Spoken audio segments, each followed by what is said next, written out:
The level of detail that we put into the costumes and the sets was a lot. We paid close attention to how the costumes were made, and we did a lot of research. We read books like Herb Solo's Inside Star Trek, and there's another book by Roddenberry and Stephen White called The Making of Star Trek.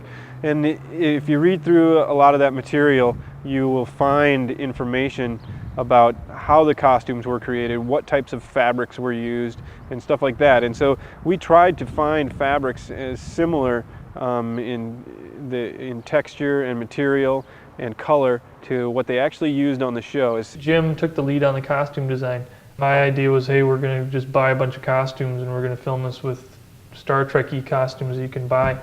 But when we looked at them and they looked bad, and then we started thinking, well, what else could we do? So I actually went to a costume shop, I remember, and told them what we wanted, and I think they had a Star Trek costume, a custom-made one that they had done for someone else. Not only was this costume not accurate, it wasn't an authentic Star Trek costume in any way. In fact, it wasn't much better than the bad store-bought ones, but it was just way too expensive to have them custom do it. So we just figured we'd make our own. As it got closer to when we were planning on trying to start filming and we didn't have costumes yet, we had purchased the material, I think finally Jim just said, well, look, if I don't do it, nobody's gonna. And then we studied pictures of how the costumes looked and where the seams went and everything, and tried to find a good pattern to use. And we actually, I think, were using kind of a homemade pattern at first on some of our prototypes, but then I figured out that the costume pattern that's in Franz Joseph's original technical manual is actually pretty darn close. And I just blew that thing up on a Xerox machine to actual size, and used that. And for the tunics, that was about the best pattern that somebody can get, unless they have the real pattern itself that was used for the show.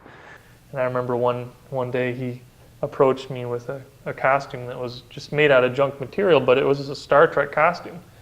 And so then, he knew what he was doing, and he went on from there and made the rest of the Starfleet costumes. And then, of course, he went on and did the other costumes as well.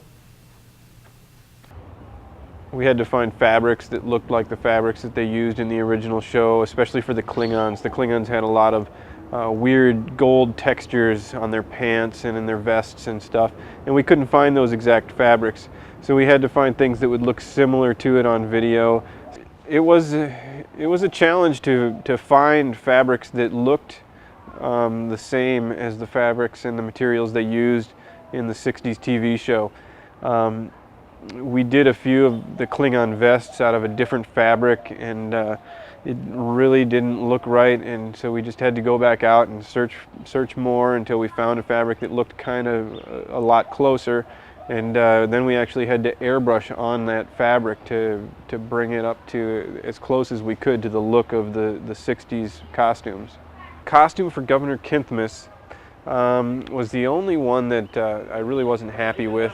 The robe that he wears with the glittery red collar was actually just purchased from a costume shop. It was some kind of wizard's robe. And then the cape that he wore wasn't even really cut correctly. It was just a piece of faux fur that we had him drape over his shoulders, and we kind of tied it together with a gold chain. So his costume was really kind of the most hurriedly put together of all the costumes that we did. And I guess I would probably say too, Kinthmus's was probably the worst costume, just because I think Jim did such a great job with the other costumes. But for what Kinthmus was and for what I had envisioned him as being, I think that the costume works. He's got the fur cape, which is an original series kind of looking thing, and then he's got the sparklies, the red sort of sequence sparklies on there, which that seems like a 1960s kind of Star Trek thing.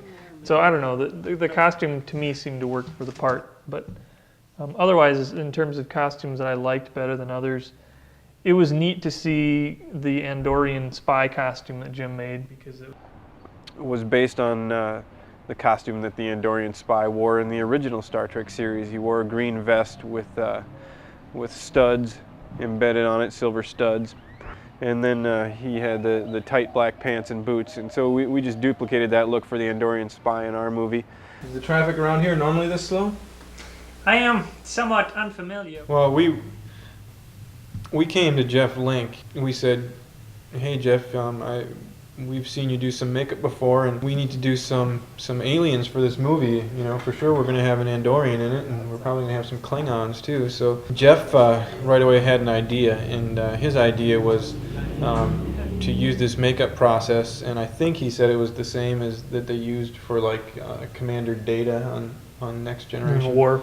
Yeah. And what it was is you use this adhesive and combine it with a water-based color. You stipple it on and powder it off, and it creates, actually a kind of a rubbery extra layer over your skin in whatever color you've decided to put into the adhesive. At first, I remember we had to order this adhesive from a medical supplier. Later on, it became available at costume shops. Yeah, and really Jeff Link was the one who knew what he was doing when it came to makeup. And as we worked with him, we watched what he did and we learned what he did, and that became essential to moving the project forward. When we weren't working with Jeff anymore, then it was a combination of myself and Jim pretty much doing the makeup. Jim would do Clint's bald cap and makeup job, and I would apply makeup to myself, as well as having someone help me, because I had to do the back of my neck and other stuff. So I would do whatever I could do, and then someone would help me, and then I would do some of the highlights and stuff like that. It was a lot less fun taking it off. Putting it on, you sit there and you get this sponge with cool makeup on, and you just sit there and put it on, and it takes time and it's boring, and you got a blow dryer blowing it and stuff. But when you got to take it off, you've just had a hot day of working. Sometimes we worked for 10 hours or something. It depended, whatever our shooting schedule was, that's what we did. And when we were done, people who didn't have to have makeup on just said, "Well, see you later." And they got in their cars and headed home.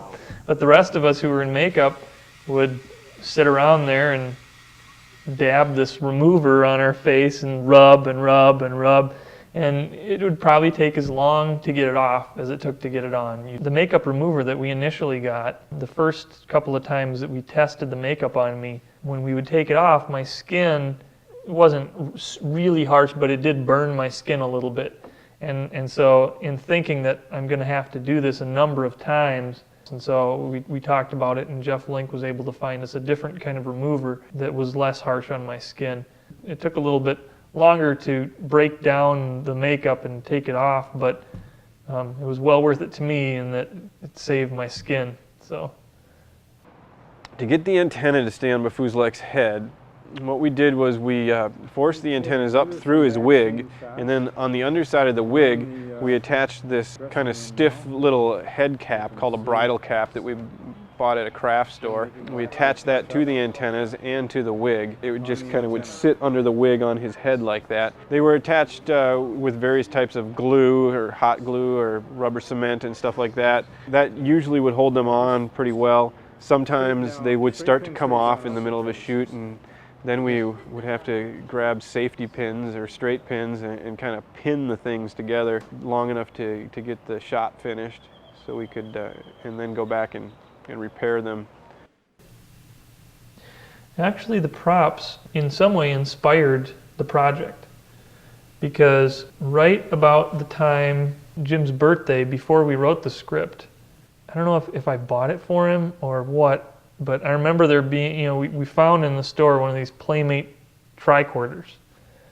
And it was right around the same time that we started talking about, hey, wow, those effects, your original amateur film look kind of like Star Trek effects. And so that was going on, and then here's this Playmate's tricorder prop.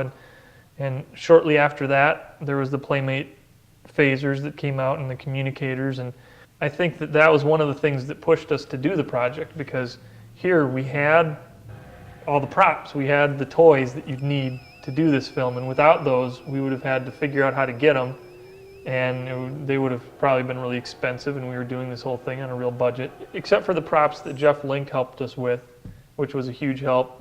All of the tricorders and the communicators and the phasers and the essential stuff we need for all the Starfleet guys. It came out at just the right time. There are numerous different props used in the show, some of which you don't really even see very much, and they had to actually be constructed, such as the Klingon disruptors. Other things like the Andorian weapon and communicators, you don't really see those too much in the movie, but those were actually custom made by Jeff Link. He's the one who made the disruptors as well. And then other things like there's a kind of a force field remote control / communicator thing that some of the aliens use in our episode, and it's just a laser tag sensor. It's a little kind of diamond-shaped sensor with a round red bubble on it, part of a laser tag kit where you got the gun and the tag sensor.